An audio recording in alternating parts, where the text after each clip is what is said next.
So hello guys, welcome back to study for सब channel. दोस्तों, आज की इस वीडियो में हम डिस्कस करने वाले हैं अपना मैट्रिसेस की जो यूनिट चल रही है उसके लेक्चर 3 के अंदर हम डिस्कस करेंगे कि हमारे पास अपर ट्रायंगुलर मैट्रिक्स क्या होता है, लोअर ट्रायंगुलर मैट्रिक्स क्या होता है, और उससे रिलेटेड क्वेश्चंस हम इस यूनिट के अंदर करने वाले हैं, इस वीडियो के अंदर करने वाले हैं। ओके, तो सबसे पहले हम समझेंगे कि लोअर ट्रायंगुलर मैट्रिक्स क्या होती है। लोअर लोअर ट्रायंगुलर मैट्रिक्स एक स्क्वायर मैट्रिक्स होती है जिसमें जितने भी एलिमेंट्स हैं डायगोनल से ऊपर वाले वो सभी जीरो होते हैं।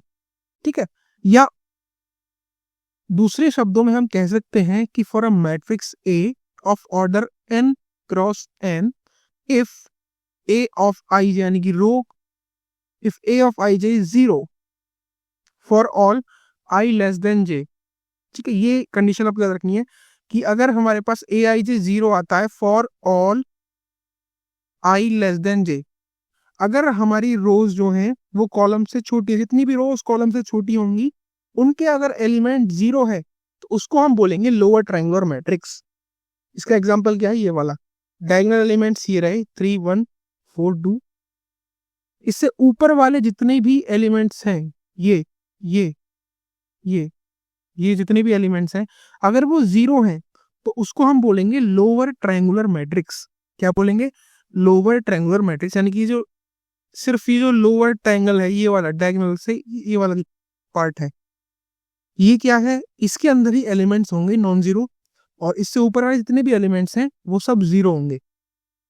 ठीक है, अब अपर ट्रायंगुलर मैट्रिक्स क्या होता है? अपर ट्रायंगुलर मैट्रिक्स एक ऐसी स्क्वायर मैट्रिक्स होती है जिसमें सारे के सारे एलिमेंट्स डायगोनल से नीचे जो हैं वो सब जीरो होंगे।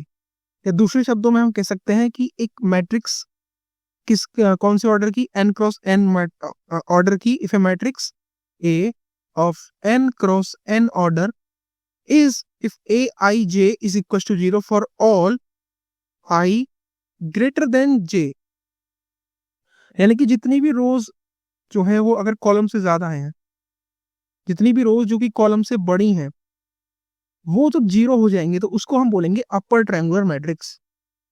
यानी कि ये डायगोनल से यहाँ हुआ हमारा, और इससे नीचे का जो भी एलिमेंट्स होंगे वो जीरो होंगे और ऊपर वाले नॉन जीरो। तो इस तरीके की जो हमारे पास मैट्रिक्स आएगी उसको क्या बोलेंगे? उसको हम अपर ट्रायंगुलर मैट्रिक्स बोलेंगे, यानी कि ऊपर ट्रायंगल बनना है एलिमेंट्स का। ठीक है, तो इसको बोलते हैं हम अपर ट्रायंगुलर मैट्रिक्स। ठीक, अगला क्वेश्चन हमारे पास इसी से रिलेटेड है। अब जैसे कि हम हर लेक्चर में कर पा रहे हैं, पहले हम कॉन्सेप्ट समझाते हैं, उसके बाद उससे रिलेटेड क्वेश्चंस करवाते हैं। तो हमारे पास एक क्वेश्चन है, ये आपकी यूनिवर्सिटी एग्जाम में आया हुआ है, AKTU में आया हुआ है ये वाला क्वेश्चन, एग्जाम में ही। तो इसको हम सबसे पहले सॉल्व करते हैं। तो हमको दिया हुआ है कि एक मैट्रिक्स दी हुई है, इसको हमें एक्सप्रेस करना है as the sum of lower triangular and upper triangular matrix with zero leading diagonal. तो मान के चलते हैं let L equals to lower triangular matrix. ठीक है, अब हम एज्यूम करते हैं, एज्यूम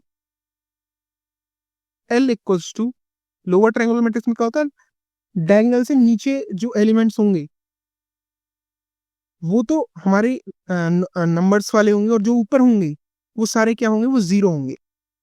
तो क्या लिख देते हैं, मान चलो ABCDEF। तो इससे ऊपर वाला जो भी पार्ट होगा ये क्या है हमारा, ये हमारा लोअर ट्रायंगुलर मैट्रिक्स है, हमारा ये वाला लोअर ट्रायंगुलर मैट्रिक्स। इसी तरीके से हम अपर ट्रायंगुलर मैट्रिक्स बनाएंगे। Let U equals to upper triangular matrix. Okay, तो अपर ट्रायंगुलर मैट्रिक्स कैसे बनेगा, जिसमें कि डायगोनल से जो नीचे वाले एलिमेंट्स हैं वो जीरो हो जाएंगे, सिर्फ इतना चेंज आएगा, डायगोनल से नीचे वाले जो एलिमेंट्स हैं वो जीरो हो जाएंगे। ठीक, अपर ट्रायंगुलर मैट्रिक्स क्या होगा, 0 0 0 0 0 0। अब हमने इसमें डायगोनल एलिमेंट्स को क्यों जीरो किया है, तो आप क्वेश्चन ध्यान से पढ़िएगा। इसमें क्या हो रहा है कि अपर ट्रायंगुलर मैट्रिक्स जो है उसके पास जीरो लीडिंग डायगोनल है। क्या है, जीरो लीडिंग डायगोनल, इसीलिए हमने इसमें जो डायगोनल एलिमेंट्स हैं वो भी जीरो बनाए। ऊपर वाले को हम लिख देते हैं, चलो G एच आई, ऐसे सिर्फ हमने लिख दिया है। ठीक है, अब हमको कैसे एक्सप्रेस करना है इसको? इसको हमें एक्सप्रेस करना है as the sum of lower triangular matrix and upper triangular matrix. हमारे पास ए क्या है? ए इक्वल्स टू, कैसे डिनोट करना है? Upper triangular matrix, sorry, lower triangular matrix plus upper triangular matrix की फॉर्म में हमको इसको लिख के देना है। तो ए क्या है हमारा? ए है हमारे पास, क्वेश्चन से देखते हैं, 2 5 -7 9 12 4, 2 5 -7 -9 12 4 15 13 6। ठीक है, तो अगर हम इसको इस तरीके से डिनोट करें, ए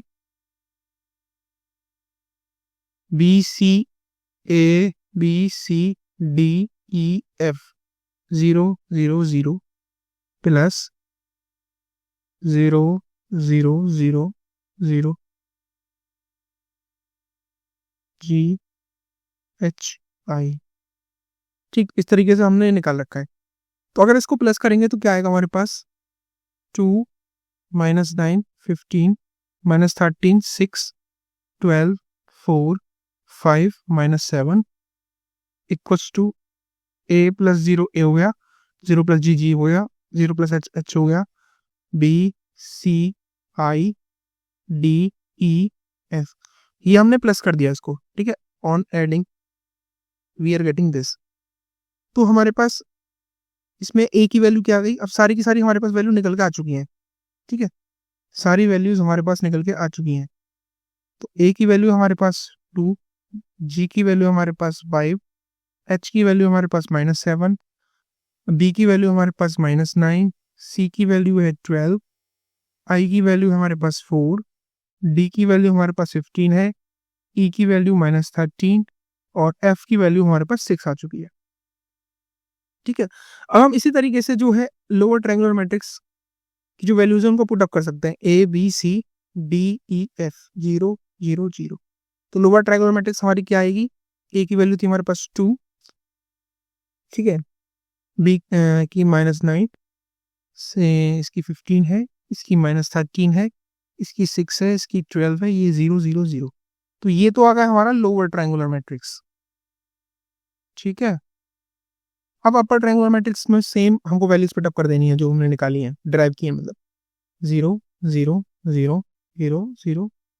तो ये हमारे पास था जी एच आई। जी एच आई की वैल्यू हमने निकाली है, वो क्या आ गई?